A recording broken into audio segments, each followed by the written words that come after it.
महाराज जी, माता पिता होने के नाते हमने अपने कर्तव्य निभाए, बच्चे बड़े हो गए और श्री जी की कृपा से उनकी शादियां भी हो गई। हमारे घर दो नए बच्चे भी आ गए। महाराज जी, हमारा रोल अब एज ए पेरेंट कैसे निभाना है? मार्गदर्शन कीजिए। बच्चे अपना फर्ज निभा रहे हैं, हमारे माता पिता का रोल अभी क्या शेष रह गया और हमें आगे क्या करना? हाँ, हमें तो लगता है कि अब सब कुछ हो गया है। अब चित्त वृत्ति को प्रभु में लगा के लीन कर दो। किसका प्रश्न है? हाँ, हमारा जो उपदेश होता है किसी एक व्यक्ति के लिए नहीं होता, संपूर्ण सृष्टि के लिए होता है। आजकल ऐसी व्यवस्थाएं बन रही हैं समाज की कि सास ससुर को, माता पिता को बच्चे कुछ नहीं समझ रहे, सिर्फ अवहेलना, सिर्फ आज्ञा उल्लंघन, सिर्फ उनके साथ अभद्र व्यवहार। कोई बिरले ऐसे हैं, कोई बिरले बच्चे बहू ऐसे हैं जो अपने माता पिता की तरह सास ससुर को प्यार करें, और कोई बिरली सासु है जो बहू को अपनी बेटी के समान समझे। हमें लगता है अब आपका कर्तव्य पूरा हो गया है। आप घर में ही रहो पर भगवत परायण रहो, नाम जप करो, जितना शरीर काम करे उतनी सेवा कर लो, और राग मत रखो। अब अपने परिवार को, अपने बेटों को, बच्चों को प्रभु को समर्पित भाव से कि नाथ यहां तक हमारी सेवा व्यवहार की थी, अब हम यहां विरक्त भाव से रहेंगे। घर में विरक्त होके रहना ये बाहर से विरक्ति से ज्यादा कठिन है। नहीं ना, बाहर तो मतलब हमारे कोई है ही नहीं तो क्या चिंता, वहां है सब, पर उनसे चित्त हटा के प्रभु में लगाना। अगर ऐसा कर ले जाओ तो जो बड़े बड़े महात्माओं की गति होती वही गति हो जाएगी, क्योंकि गृहस्थ धर्म आपका पूर्ण होगा। अब जिसके पुत्र के पुत्र हो गए तो हो गया ना। अब तो बरबस राज सुत ही नृपदीना और हर हित आप गवल बल कीला। तो चलो नाव वृंदावन वास न करो, क्योंकि वन में सर्वश्रेष्ठ वन वृंदावन है। कहीं एक कोठरी में वास करते हुए दोनों प्रिया प्रीतम की आराधना करें और यहीं शरीर छूट जाए तो परम पद मिल जाए। पर ऐसा हम आदेश नहीं कर रहे, एक है रास्ता। अगर ऐसा नहीं है तो घर में रहकर अब भजन की तरफ चित्तवृत्ति लगाओ, क्योंकि गृहस्थ धर्म पूरा हुआ। ये चौथी जो अवस्था कही जाती है ये भगवत प्राप्ति के लिए ही है। हो गए, बहुत लीलाएं हो गई। जिससे प्यार करोगे अब वही तुम्हारी अंतिम गति बिगाड़ेगा। श्रुत बनितादि जान स्वार्थरत ना करु नेह सभी ते, अंत ही तो ही तजेंगे पामर तू न तजे अबहीं ते। जब तक तुम्हारा शरीर काम कर रहा है तब तक तुम्हें प्यार है, और जिस दिन शरीर की स्थिति तुम्हारी ऐसी हुई उठने लायक नहीं, उस दिन तुम हमें बताना कि क्या तुम्हें कौन प्यार कर रहा है, किस कोट से कर रहा है। स्वार्थ का व्यापार है। आपका धर्म यहां तक था, पूरा हो गया। अब आप निरपेक्ष होकर अगर घर में दोनों और भजन परायण तो भगवत प्राप्ति पक्की। अच्छा, भजन न करोगे तो पूरा संसार क्या, पशु पक्षी भी अपने बच्चे पैदा करते हैं, उनका पालन पोषण करते हैं, उनके लिए शिकार करते हैं, मुख मिलाते हैं, उनके डालते हैं उनके राग में। पशु पक्षी भी तो सब वैसे ही हैं जैसे आप कर रहे हो भाई। निद्रा, भय, आहार, मैथुन, मोह, ये सब चीजों के अंतर्गत है। देखो, एक बात नहीं है, वो भजन नहीं कर सकते भगवान का। आप विवेक के द्वारा राग का त्याग करके भजन करके परम पद प्राप्त कर सकते हैं। हमारी राय, नारद सिख जे सुनई नर नारी, अवश्य भवन तज होय भिखारी। अब हमारे पास आओगे तो माया मोह का नाश करके भगवान की प्राप्ति की ही बात करेंगे। हाँ, अगर अब ये कहें कि हम, तो इनको उपदेश ऐसा नहीं कहें, इनको कहेंगे आपका परम कर्तव्य, जैसे आपके माता पिता ने आपको इस योग्य बनाया, ऐसे पहले बच्चों को बनाओ, बीच बीच में नाम जप करते रहो, आपका ये परम कर्तव्य। जैसे आपने बताया कि सब हो गया, वो अपने अपने कार्य में लगे हैं, उनके भी बच्चे हो गए, बहु। अब आपको चाहिए सच्चिदानंद भगवान की प्राप्ति। अब ना संभल पाओ तो फिर पुनरपि जननम, फिर आगे जन्म हो जाएगा।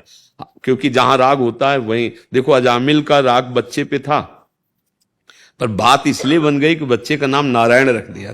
नारायण, सब काम बल गया, राग ने काम बना दिया। बच्चे के प्रति राग था वैसा।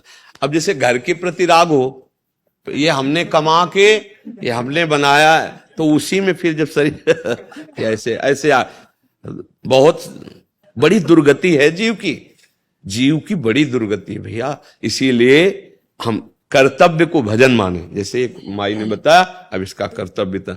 अब जो श्वासें बचे हैं, ईमानदारी से अगर राधा राधा राधा राधा, तो वो काम बन जाए जिसलिए हम आए हैं।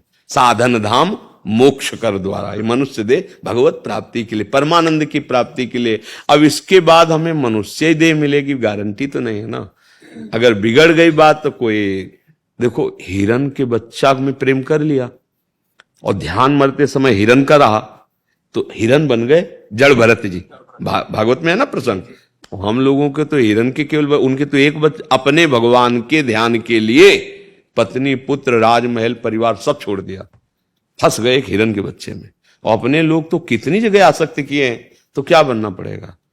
बहुत सावधान। हम ये नहीं कह रहे कि बाबा जी बनना कोई खेल भी नहीं है।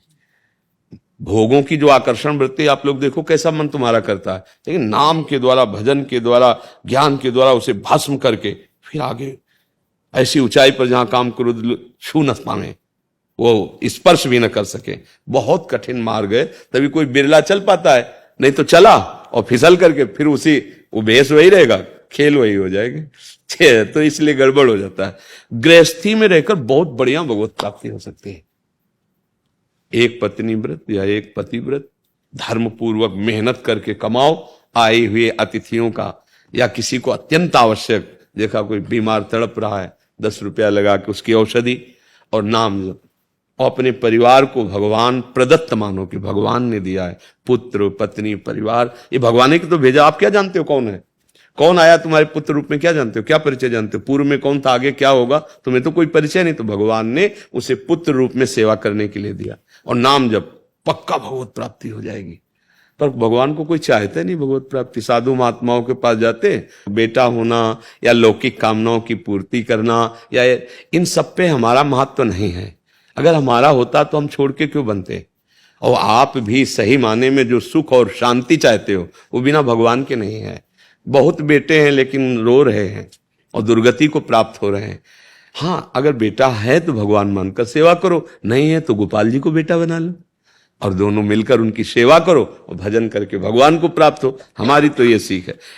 कोई ऐसी चाहें, ऐसी कामनाएं संतों के पास लेकर के नहीं जानी चाहिए, क्योंकि वहां जो अमोघ वस्तु मिल रही। संतों से कामना करने का मतलब जैसे सम्राट के पास जाए और वो कह दे जो इच्छा हो मांग लो, ओ सोचे कि 1 महीने का भैंस का चारा दे दो और ये वो और मांगेगा क्या, उसकी सामर्थ्य कितनी है। ऐसे ही हम लोग क्या करते हैं, ये बहुत बड़ा लाभ। जैसे आप आ रहे हो ना, आप लोग संत भाव से आ रहे हो, तो एक एक कदम पे यज्ञों का फल मिलता है।